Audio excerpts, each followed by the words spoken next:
Salve, minha gente, sejam bem-vindos. Eu sou Eric Camacho e você está no Bíblia para Preguiçosos. No vídeo de hoje nós daremos continuidade à leitura dos Atos dos Apóstolos.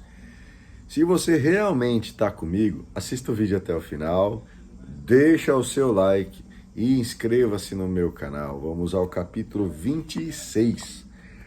Autodefesa de Paulo. Agripa dirigiu-se a Paulo. Você tem a permissão de falar em sua defesa. Então Paulo estendeu a mão e começou a sua defesa. Rei Agripa, considero-me feliz de poder, em sua presença, defender-me de todas as coisas de que os judeus me acusam. Ainda mais que o Senhor está a par dos costumes e controvérsias dos judeus. Portanto, peço-lhe que me escute com paciência. Todos os judeus sabem como foi a minha vida desde a minha juventude, no meio do meu povo e em Jerusalém, desde o início. Eles me conhecem de longa data e, se quiserem, podem testemunhar que vivi como fariseu, conforme a seita mais rígida de nossa religião. E hoje estou sendo julgado por causa da esperança prometida por Deus aos nossos pais e que as nossas 12 tribos esperam conseguir, servindo a Deus dia e noite com perseverança. É por causa dessa esperança, ó Rei, que estou sendo acusado pelos judeus. Por que é que vocês acham tão incrível que Deus ressuscite os mortos? Eu também antes acreditava ser meu dever combater com todas as forças o nome de Jesus, o Nazareu. E foi isso que eu fiz em Jerusalém. Prendi muitos cristãos com autorização dos chefes dos sacerdotes e dei o meu voto para que fossem condenados à morte. Em todas as sinagogas eu procurava obrigá-los a blasfemar por meio de torturas e, no auge do furor, eu os caçava até em cidades estrangeiras. Com essa intenção eu estava indo a Damasco, com autorização e a mando dos chefes dos sacerdotes. Ó Rei, eu estava a caminho quando aí pelo meio-dia vi uma luz vinda do céu, mais brilhante que o sol. Essa luz me envolveu, a mim e aos que me acompanhavam. Todos nós caímos por terra. Então ouvi uma voz que me dizia em hebraico: Saulo, Saulo, por que você me persegue? É difícil você teimar contra o ferrão. Eu respondi: Quem és tu, Senhor? E o Senhor me respondeu: Eu sou Jesus, aquele que você está perseguindo. Mas agora levante-se e fique de pé. O motivo pelo qual apareci a você é este: eu o constituí para ser servo e testemunha desta visão, na qual você me viu, e também de outras visões nas quais eu apareci a você. Eu vou livrá-lo deste povo e dos pagãos, aos quais eu o envio, para que você abra os olhos deles e assim se convertam das trevas para a luz, da autoridade de Satanás para Deus. Desse modo, pela fé em mim, eles receberão o perdão dos pecados e a herança entre os santificados. E eu, Rei Agripa, não me rebelei contra essa visão celeste. Ao contrário, vivendo na maneira que corresponde a essa conversão, eu anunciei o arrependimento e a conversão a Deus, primeiro aos habitantes de Damasco, aos de Jerusalém e de toda a Judéia, e depois aos pagãos. É por isso que os judeus me agarraram e tentaram matar-me. Mas, com a proteção de Deus, eu continuo até hoje dando testemunho diante de pequenos e grandes. Não prego nada mais do que os profetas e Moisés disseram que havia de acontecer, isto é, que o Messias devia sofrer e que, ressuscitado por primeiro dentre os mortos, ele devia anunciar a luz ao povo e aos pagãos. Ocasião de testemunho. Paulo estava assim falando em sua defesa, quando Festo o interrompeu em alta voz. Você está ficando louco, Paulo. Todo esse saber o está levando à loucura. Mas Paulo respondeu: Não estou ficando louco, excelentíssimo Festo, mas estou falando palavras verdadeiras e sensatas. O próprio rei, a quem estou me dirigindo com toda a coragem, certamente está a par dessas coisas. Acredito que nada disso lhe é desconhecido, porque essas coisas não aconteceram num lugar distante. Rei Agripa, o senhor acredita nos profetas? Eu sei que acredita. Então Agripa disse a Paulo: ainda um pouco, e você vai me convencer a tornar-me cristão. Paulo respondeu: ainda um pouco ou ainda muito? Tomara que Deus fizesse não somente o Senhor, mas todos os que me escutam hoje, tornar-se como eu, mas sem essas correntes. O rei se levantou e com ele o governador Berenice e todos os que tomavam parte na sessão. Enquanto saíam, conversavam e diziam: um homem como esse não pode ter feito nada que mereça a morte ou a prisão. E Agripa disse a Festo: esse homem bem que podia ser posto em liberdade se não tivesse apelado para César. Capítulo 27. Viagem a Roma. Quando foi decidido que embarcaríamos para a Itália, Paulo e alguns outros prisioneiros foram entregues a um centurião chamado Júlio, da coorte Augusta. Embarcamos num navio de Adramítio, que ia partir para as costas da Ásia, e começamos a viagem. Estava conosco Aristarco, macedônio de Tessalônica. No dia seguinte, fizemos uma escala em Sidônia. Tratando Paulo com humanidade, Júlio permitiu que ele fosse encontrar seus amigos para receber assistência deles. Partindo daí, navegamos rente à ilha de Chipre, pois os ventos eram contrários. Tendo atravessado o mar ao longo da Cilícia e da Panfilha, depois de 15 dias desembarcamos em Mira, na Lícia. O centurião encontrou aí um navio de Alexandria, que estava de partida para a Itália, e nos transferiu para ele. Durante vários dias navegamos lentamente e chegamos com dificuldade à altura de Cnido. Como o vento era contrário, navegamos rente à ilha de Creta, junto ao cabo Salmone. Costeando a ilha com dificuldade, chegamos a um lugar chamado Bons Portos, perto da cidade de Lasaia. Transcorrido muito tempo, a viagem estava se tornando perigosa, porque o jejum já havia passado. Então Paulo advertiu: amigos, vejo que a viagem está a ponto de acabar, com muito dano e prejuízo, não só da carga e do navio, mas também de nossas vidas. Mas o centurião acreditou mais no piloto e no armador do que em Paulo. Aliás, o porto não era propício para passar o inverno.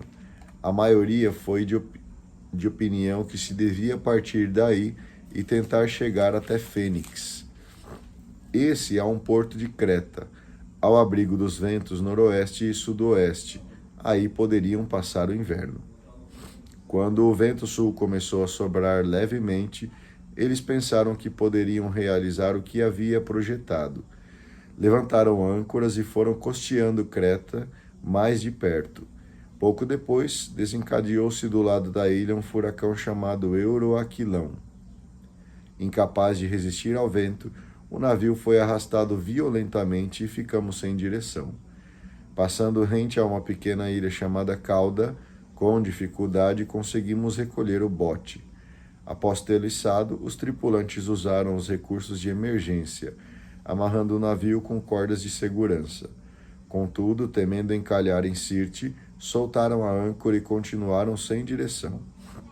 No dia seguinte, batidos furiosamente pela tempestade, começaram a jogar a carga no mar. No terceiro dia, com as próprias mãos, lançaram ao mar até o equipamento do navio. Por vários dias não vimos nem o sol nem as estrelas, e a tempestade continuava a bater fortemente. Por fim, perdemos toda a esperança de salvação. Estávamos muito tempo sem comer nada.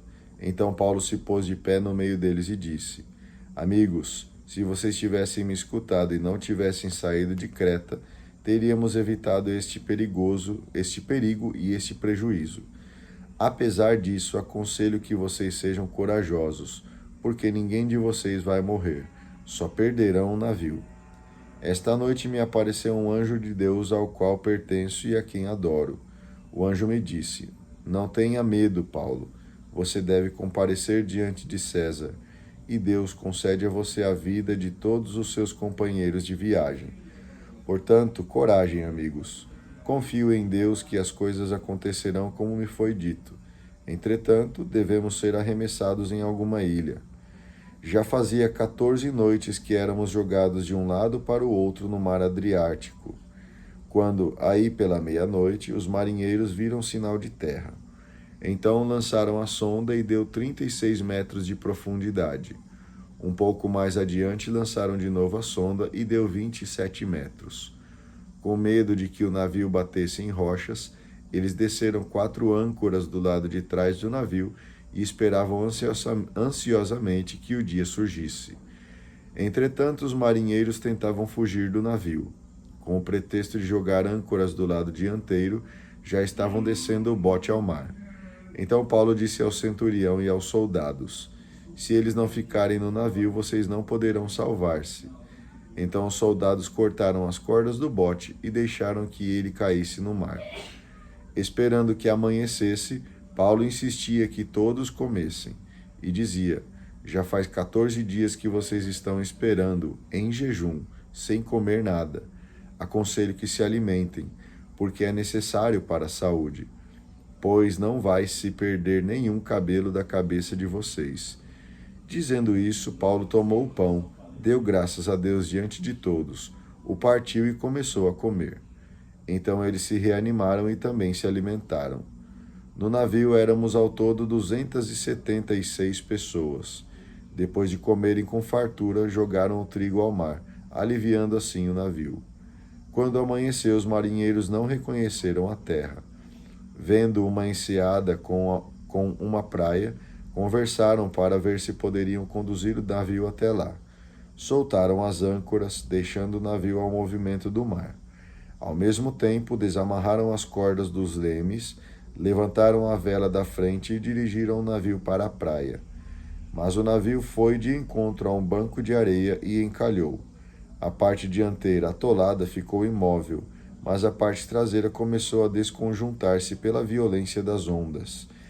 Então os soldados decidiram matar os prisioneiros, para evitar que alguns deles escapassem a nado. Mas o oficial romano, querendo salvar Paulo, não aceitou a ideia. Mandou aos que sabiam nadar que soltassem primeiro e alcançassem a terra. Depois mandou que os outros fossem atrás, agarrados em pranchas ou em qualquer pedaço do navio. Assim, todos chegaram à terra sãos e salvos.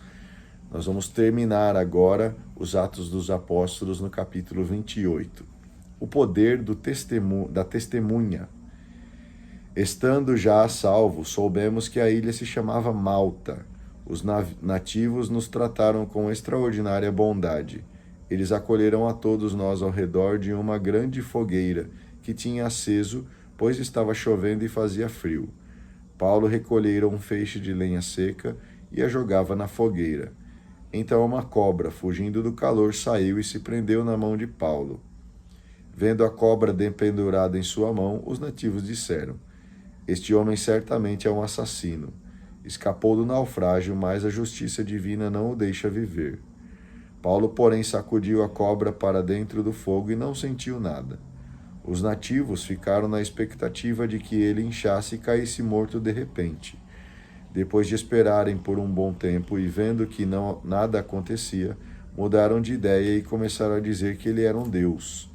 Perto desse lugar ficava a propriedade do chefe da ilha, que se chamava Públio. Ele nos recebeu com gentileza e nos hospedou por 3 dias. O pai dele estava com febre e disenteria. Paulo foi visitá-lo, rezou, impôs as mãos sobre ele e o curou. Depois disso, os doentes da ilha começaram a ir ao encontro de Paulo e eram curados. Demonstraram então muitos sinais de estima e, quando estávamos de partida, levaram para o navio tudo o que precisávamos. Chegada a Roma. Depois de 3 meses, embarcamos num navio alexandrino que passara no inverno na ilha e que tinha os Dióscuros como emblema. Fizemos escala em Siracusa e aí permanecemos 3 dias. Em seguida, costeando, chegando a Régio. No dia seguinte, levantou-se o vento sul e em 2 dias chegamos a Puteoli. Depois de 3 dias, embarcamos num navio alexandrino que passara no inverno na ilha e que tinha os Dióscuros como emblema. Fizemos escala em Siracusa e aí permanecemos 3 dias. Em seguida, costeando, chegando a Régio. No dia seguinte, levantou-se o vento sul e em 2 dias chegamos a Puteoli. Aí encontramos alguns irmãos que nos pediram para ficar com eles 7 dias. Em seguida, fomos para Roma. Os irmãos de Roma que tiveram notícia de nossas peripécias foram receber-nos no Foro Ápio e nas 3 tabernas. Ao vê-los, Paulo deu graças a Deus e sentiu-se encorajado. Quando entramos em Roma, Paulo recebeu permissão para morar em casa particular sob a vigilância de um soldado, até os extremos da terra. 3 dias depois, Paulo convocou os líderes dos judeus.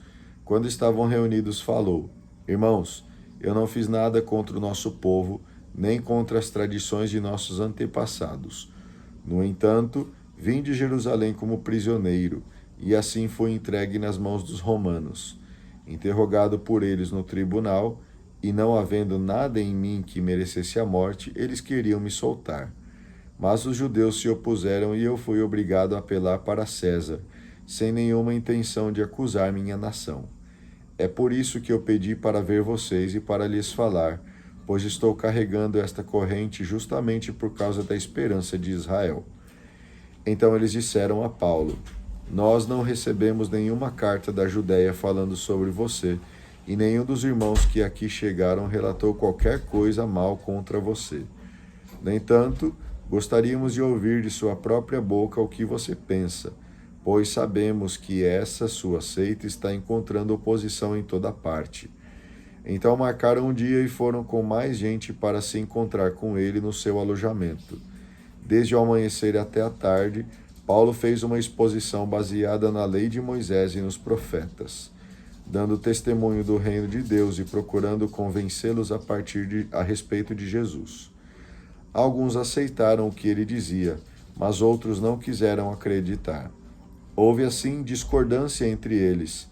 Enquanto iam saindo, Paulo só disse uma coisa: Bem que o Espírito Santo falou aos antepassados de vocês, por meio do profeta Isaías. Vá ter com esse povo e diga-lhe: vocês vão escutar bem, mas não compreenderão. Vocês vão olhar bem, mas não verão. O coração desse povo está embotado. Ouviram mal com os ouvidos e taparam os olhos, para que não vejam com os olhos, nem ouçam com os ouvidos, e não entendam com o coração, nem se convertam, e eu não os cure. Pois então, fiquem sabendo que vocês, esta salvação de Deus é enviada aos pagãos, e eles a escutarão. Paulo morou 2 anos numa casa alugada, vivendo às custas do seu próprio trabalho. Recebia a todos os que o procuravam, pregando o reino de Deus. Com toda a coragem e sem obstáculos, ele ensinava as coisas que se referiam ao Senhor Jesus Cristo. Muito bem!